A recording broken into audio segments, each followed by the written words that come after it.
ஒரு ஜெபம், ஒரு பெரிய சவால்.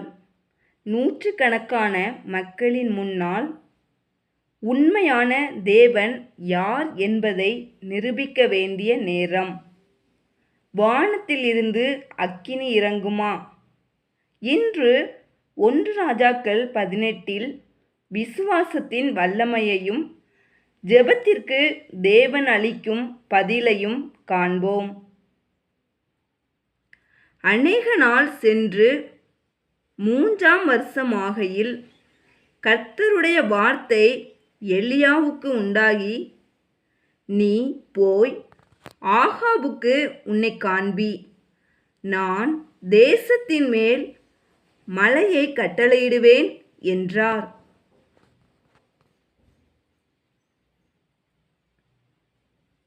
அப்பொழுது எலியா ஆகாபுக்கு தன்னை காண்பிக்க போனான். பஞ்சமோவெனில் சமாரியாவிலே கொடிதாயிருந்தது. ஆனபடியால் ஆகாப் அரண்மனை விசாரிப்புக்காரனாகிய ஒபதியாவை அழைப்பித்தான்.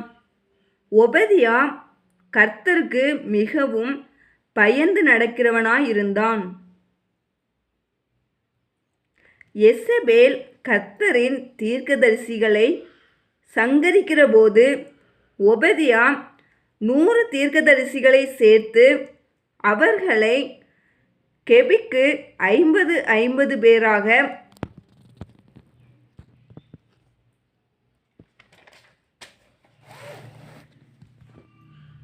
ஒளித்து வைத்து அவர்களுக்கு அப்பமும் தண்ணீரும் கொடுத்து அவர்களை பராமரித்து வந்தான்.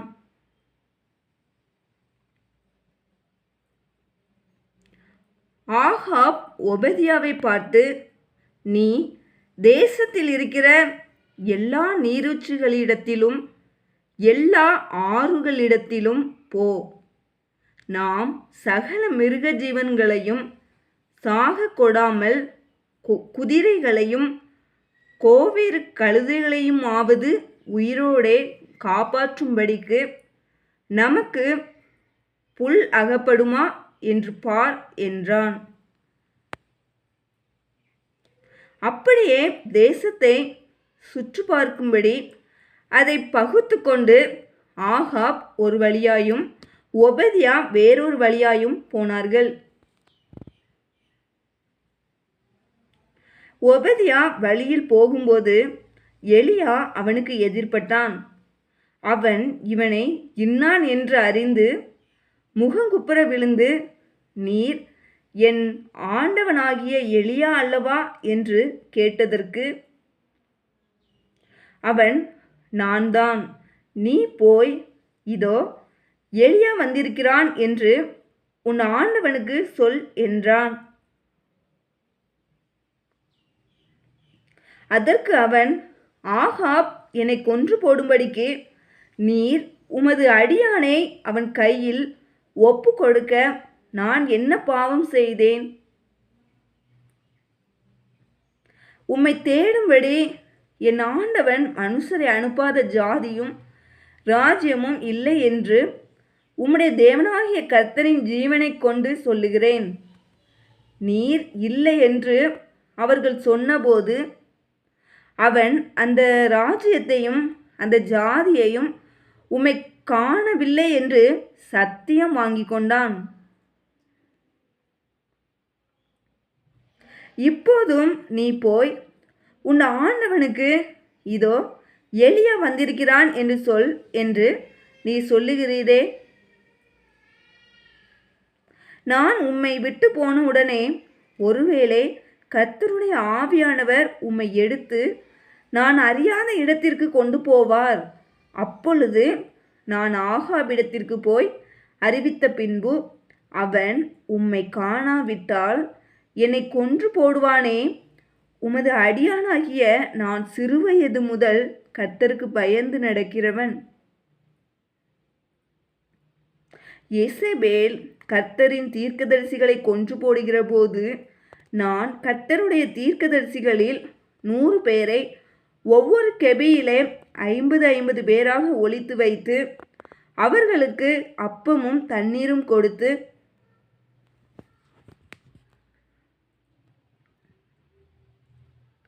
பராமரித்து வந்த என்னுடைய செய்கை என் ஆண்டவனுக்கு அறிவிக்கப்படவில்லையோ? இப்போதும் என் ஆண்டவன் என்னை கொன்று போடும்படியாக நீர் இதோ எலியா வந்திருக்கிறான் என்று போய் அவனுக்கு சொல் என்று சொல்லுகிறீரே என்றான். அதற்கு எலியா, இன்றைக்கு என்னை அவனுக்கு காண்பிப்பேன் என்று சேனைகளின் கர்த்தருக்கு முன்பாக நிற்கிற நான் அவருடைய ஜீவனை கொண்டு சொல்லுகிறேன் என்றான். அப்பொழுது ஒபதியா போய் ஆகாபை சந்தித்து அவனுக்கு அதை அறிவித்தவுடனே ஆகாப் எலியாவை சந்திக்க போனான். ஆகாப் எலியாவை கண்டபோது ஆகாப் அவனை நோக்கி, இஸ்ரவேலை கலங்க பண்ணுகிறவன் நீயல்லவா என்றான். அதற்கு அவன், இஸ்ரவேலை கலங்க பண்ணுகிறவன் நான் அல்ல. கர்த்தரின் கட்டளைகளை விட்டு பாகால்களை பின்பற்றினதினால் நீரும் உம்முடைய தகப்பன் வீட்டாருமே இஸ்ரவேலை கலங்க பண்ணுகிறவர்கள். இப்போதும் கர்மேல் பர்வதத்திலே இஸ்ரவேல் அனைத்தையும் பாகாலின் தீர்க்கதரிசிகள் 450 பேரையும் ஏசபேலின் பந்தியிலே சாப்பிடுகிற தோப்பு விக்கிரகத்தின் தீர்க்கதரிசிகள் 400 பேரையும் என்னிடத்தில் கூட்டிக் கொண்டு வர ஆட்களை அனுப்பும் என்றான்.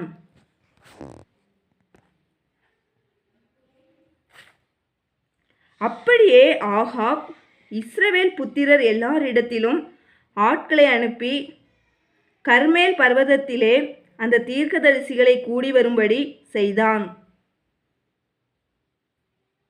அப்பொழுது எலியா சகல ஜனத்தண்டைக்கும் வந்து, நீங்கள் எந்த மட்டும் 2 நினைவுகளால் குந்தி குந்தி நடப்பீர்கள்?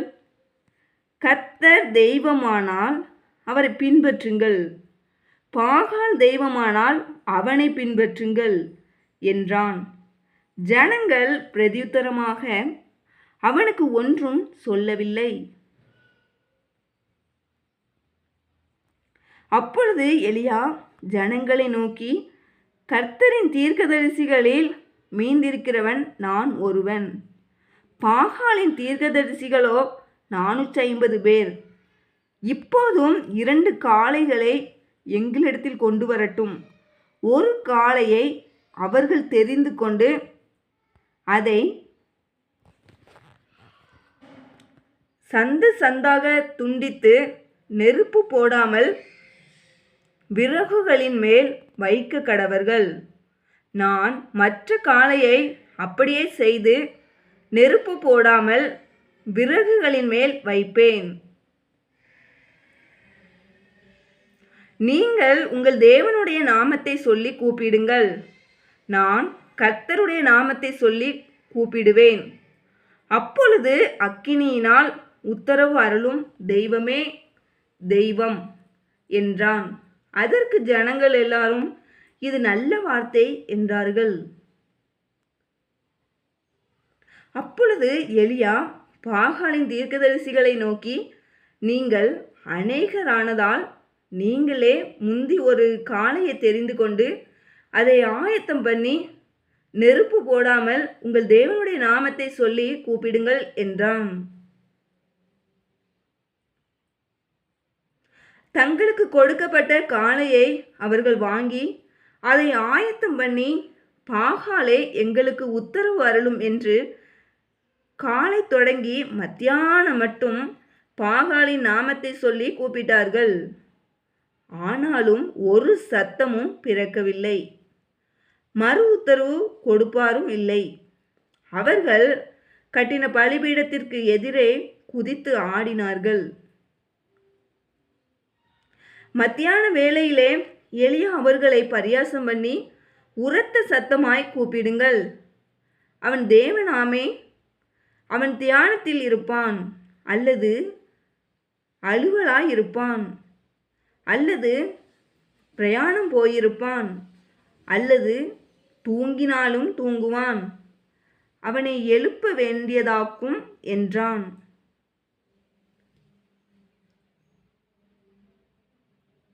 அவர்கள் உரத்த சத்தமாய் கூப்பிட்டு தங்கள் வழக்கத்தின்படியே இரத்தம் தங்கள் மேல் வடியும் மட்டும் கத்திகளாலும் ஈட்டிகளாலும் தங்களை கீறி கொண்டார்கள்.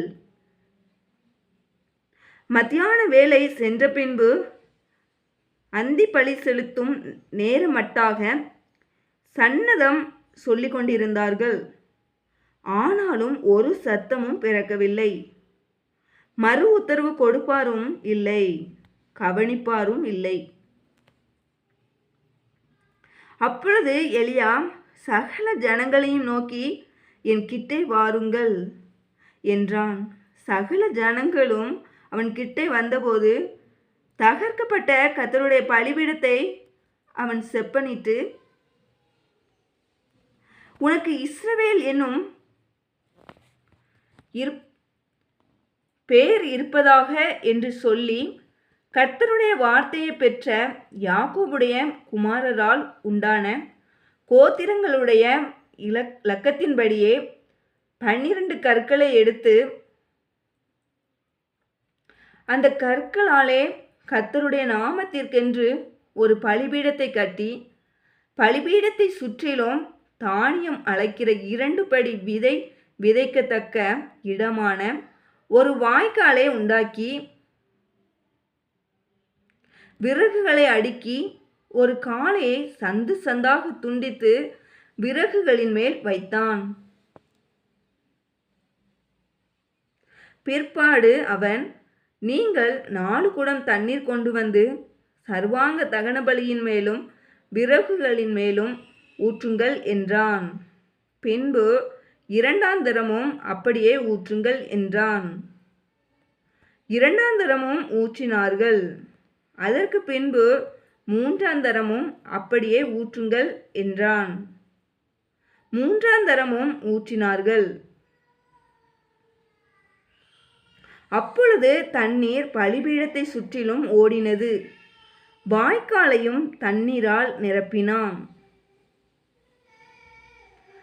அந்தி பலி செலுத்தும் நேரத்திலே தீர்க்கதரிசியாகிய எலியா வந்து, ஆபிரகாமுக்கும் ஈசாக்குக்கும் யாக்கோபுக்கும் தேவனாகிய கர்த்தாவே, இஸ்ரவேலிலே நீ தேவன் என்றும் நான் உம்முடைய ஊழியக்காரன் என்றும் நான் இந்த காரியங்களை எல்லாம் உம்முடைய வார்த்தையின்படி செய்தேன் என்றும் இன்றைக்கு விளங்க பண்ணும்.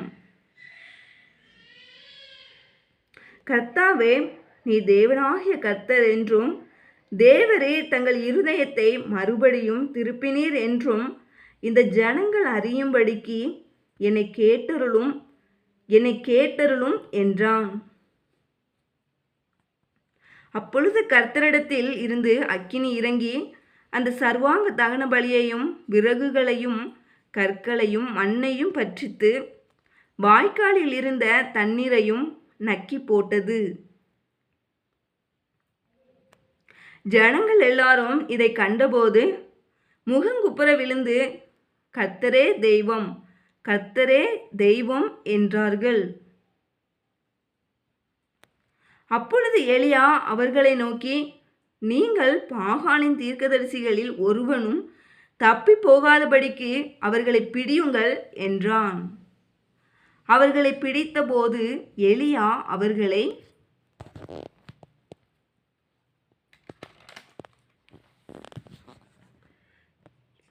கீழே கீசோன் ஆற்றங்கரையிலே கொண்டு போய் அங்கே அவர்களை வெட்டி போட்டான்.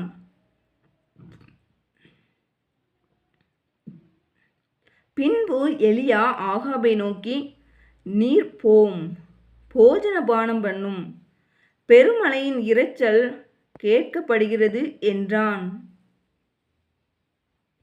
ஆகாப் போஜன பானம் பண்ண போனான். பின்பு எலியா கர்மேல் பர்வதத்தினுடைய சிகரத்தின் மேல் ஏறி தரையிலே பணிந்து தன் முகம் தன் முழங்காலில் பட குனிந்து தன் ஊழியக்காரனை நோக்கி, நீ போய் சமுத்திரமுகமாய் பார் என்றான். அவன் போய் பார்த்து ஒன்றும் இல்லை என்றான்.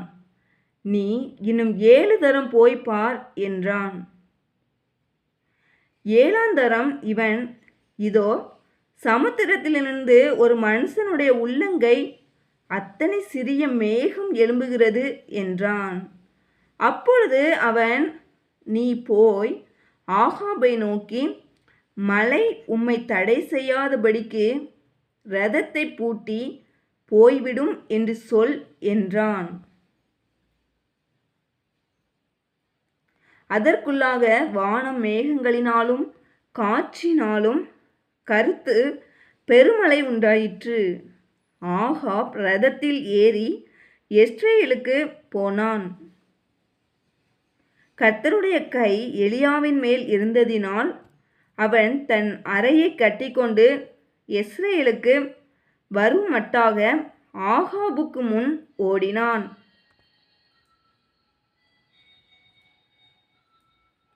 ஆமென்.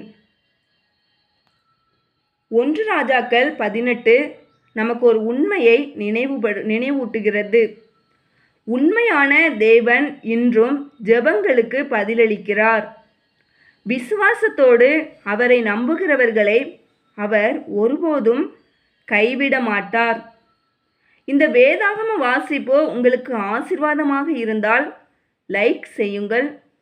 தேங்க்யூ ஜீசஸ் என்று கமெண்ட் செய்யுங்கள். கர்த்தரே தேவன் என்று கமெண்ட் செய்யுங்கள். உங்கள் குடும்பத்தினருடனும் நண்பர்களுடனும் ஷேர் செய்யுங்கள். ஜீவ வார்த்தை சேனலை சப்ஸ்கிரைப் செய்யுங்கள். டிஸ்கிரிப்ஷனின் முதல் வரியில் உள்ள 1 ராஜாக்கள் 19 தமிழ் வேதாகம வாசிப்பு லிங்கையும் பார்க்க மறக்காதீர்கள். தேவன் உங்களை ஆசீர்வதிப்பாராக.